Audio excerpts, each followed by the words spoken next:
Hey, bye. You gonna come back up? Come on. There's no food here. Hey, kia ora, Helen Brahms here, coming live from Sun City in Arizona. Hope you're all having a super fantastic, sparkling start to Fun Friday. Yes, it is. Oh my gosh, today is like, I am just so pumped right now. I have no idea what to do with myself.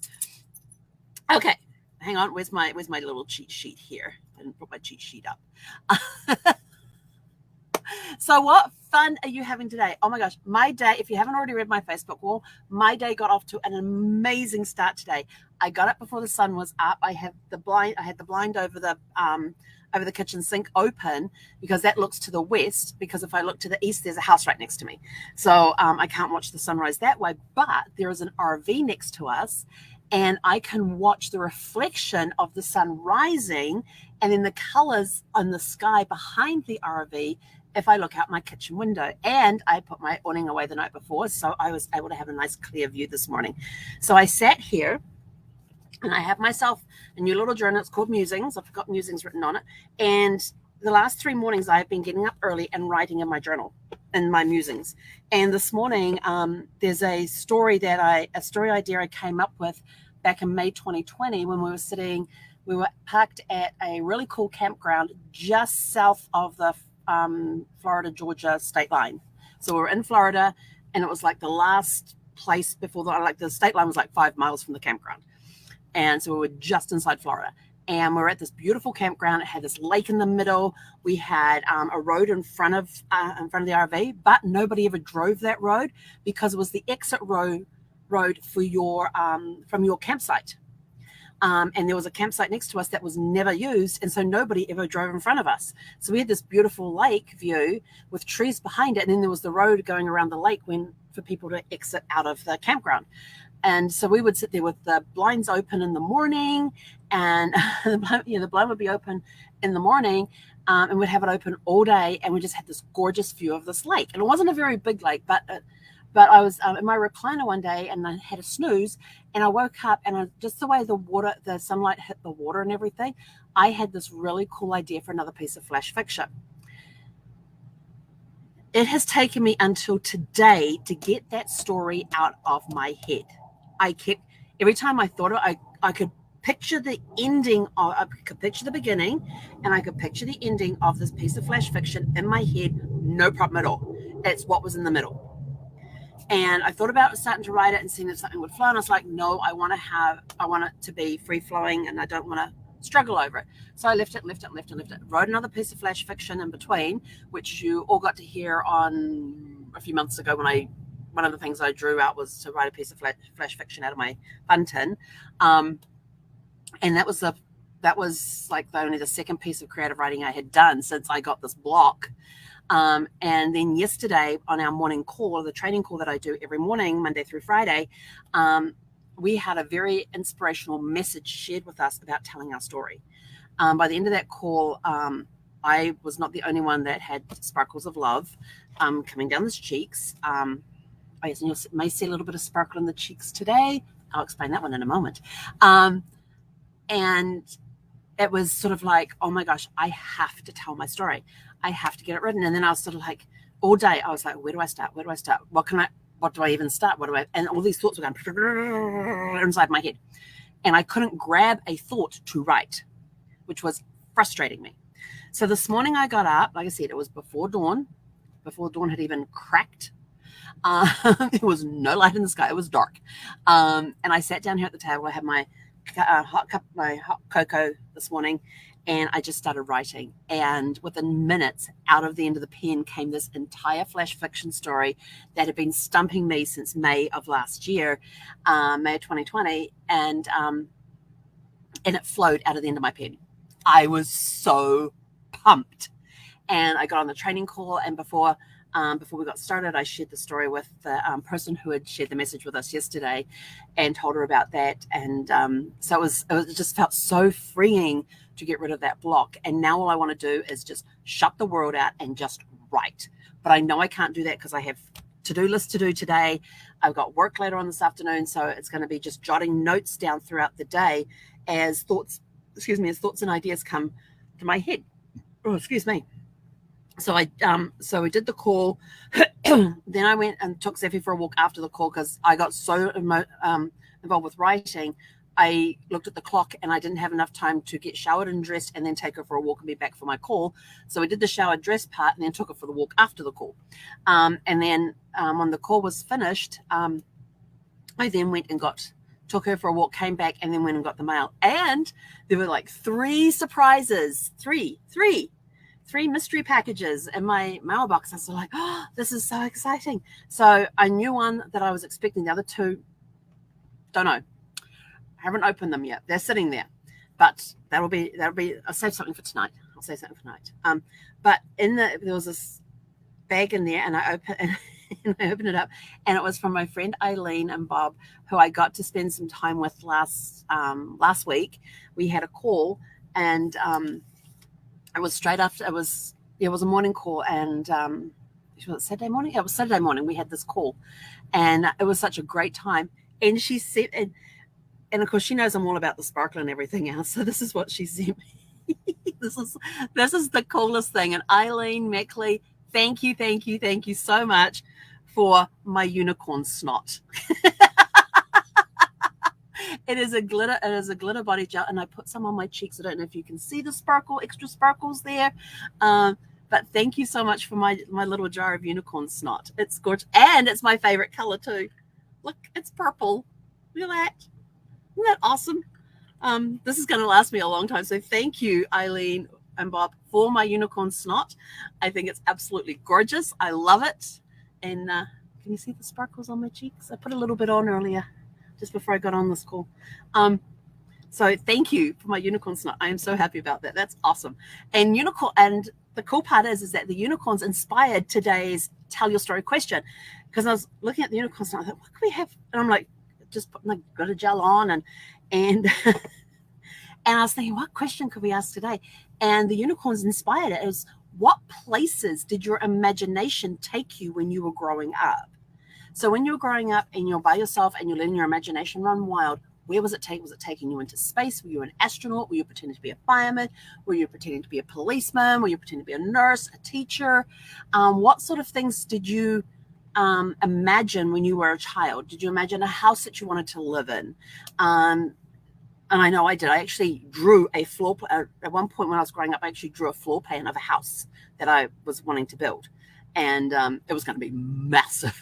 It was only 5 bedrooms, but it was going to be this massive house with these massive bedrooms, this huge living area. It was like 1, 2, 3, 4 levels. But the levels were only like 2 to 3 steps apart. So you'd, except for the bottom level, you'd have to actually go up a full flight of stairs to get to the living 3 levels. Because there was the downstairs area, then you had the full flight of stairs. You came in the door, went down 3 steps into this big rec room / community room type place.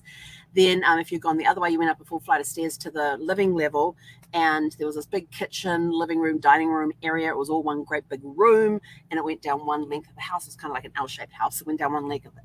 Then the other, the top part so if you're looking at a capital L, hang on, I probably have to do that the other way. This portion of it was the bedrooms. Every bedroom had their own bathroom. And then you take another flight of stairs up to the top level, which is where the master suite was. And it had its own sitting area. It had a hidden room up there. It had this massive bathroom. It had this beautiful balcony that overlooked this gorgeous view of lakes and mountains and things. Mountains and lakes. That's interesting because my dream home is a log cabin on a lake with trees and mountains. So interesting. I've had that dream all my life. And I had this massive house with this great common area.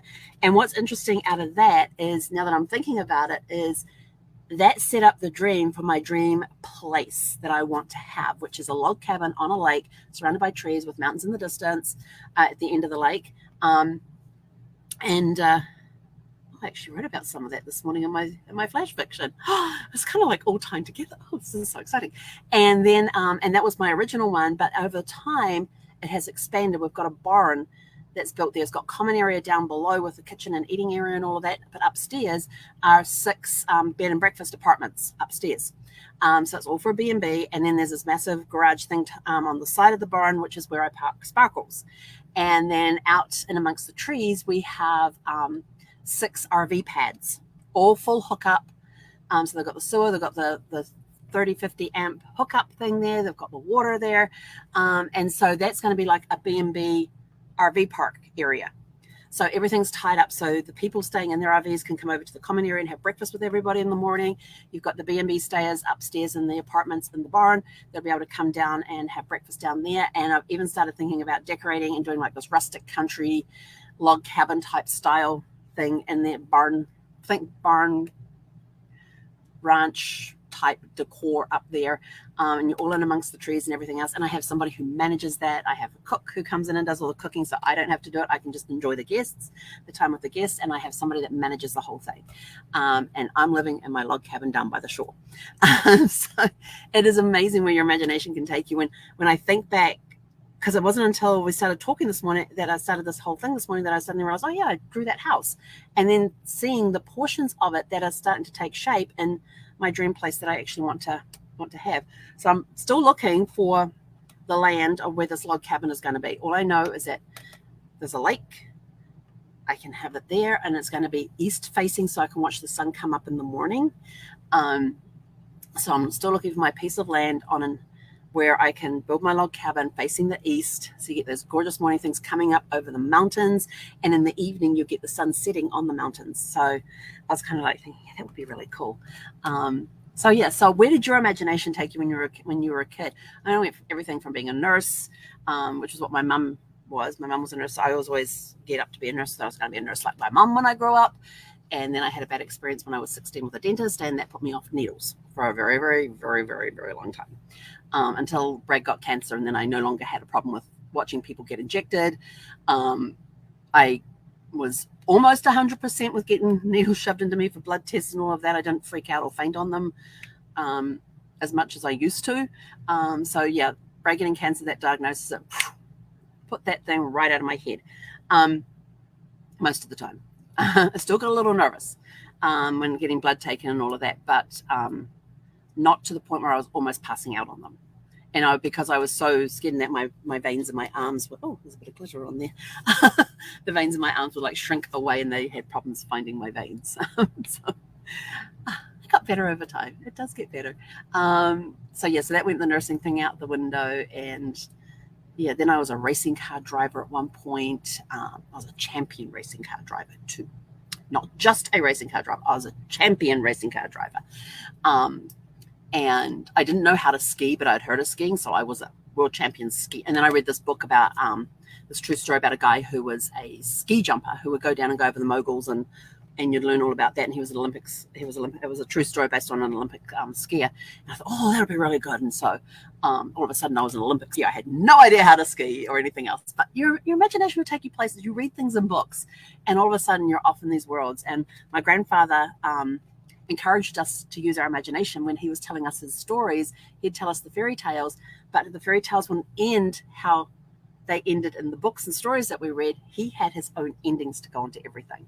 And so he was one of the main people who encouraged me to use my imagination.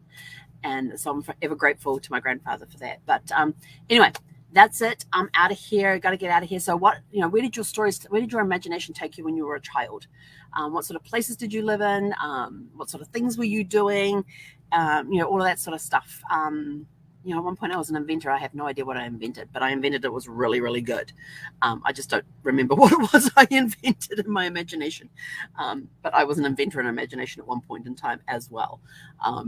Like I was like 8 or 9 years old, and I was a champion racing car driver. I was the youngest one on the circuit. That sort of stuff. And went to a couple of demolition derbies, and oh my gosh, you'd leave that thing. I was like, yes, I'm the champion of the demolition derby. So just the crazy things that you go through when you're a kid and everything else. But anyway, so what are some of your places that your imagination would take you when you were growing up? That's your tell your story question of the day. And it really is important to tell your story. Not only can you inspire future generations, but you can inspire people today. Your story is important. It is, there is somebody out there. You may not think that you have a story to tell, but when you start thinking and asking yourself questions about your childhood, about your upbringing, about things that you've done and accomplished and everything, it is amazing some of the stories that will come out that you may have forgotten about.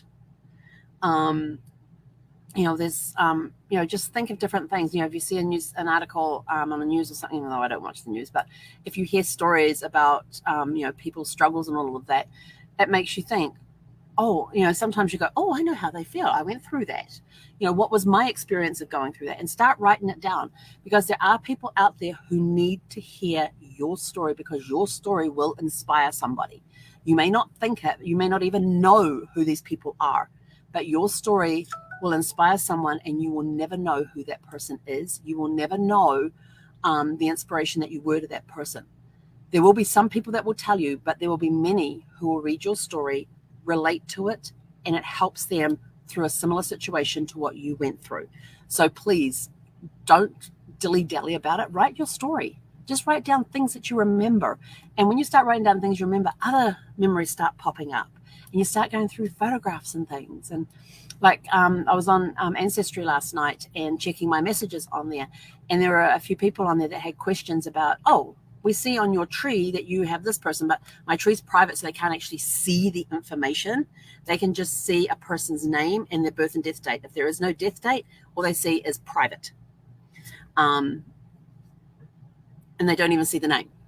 It just says private or living, something like that. But you will see that, there's sons involved here, there's daughters involved here, and it just says private written on it. So they don't see. They only see information of people who have lived and passed, and there's a certain timeline from the death date to when they can actually see it.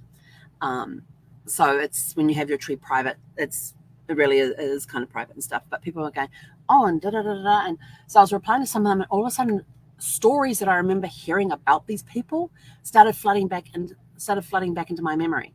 So, oh my gosh. So there's keys everywhere to unlock that memory and to let those memories flow. When those memories flow, pick up your phone, pick up a digital recorder, just record it somehow, whether it's by voice, by writing it down, typing it into your phone or on your computer or whatever. Write the stories down. And they may be stories about family members and you're not sure if they're true or not, but there's stuff that you've heard. So write them down, because when it comes time and you want to research your family tree, you can now set out to find out, is that story true? So that's it for me. I got to get going because I got to get moving. I've got a couple of things I need to do before I get on the help chat this afternoon. So go out, have an incredible, super fantastic, sparkling fun Friday. And Eileen Meckley, thank you for my unicorn snot. I love this stuff. So we'll catch you guys back here around 6 p.m. this evening. Hey, Conera.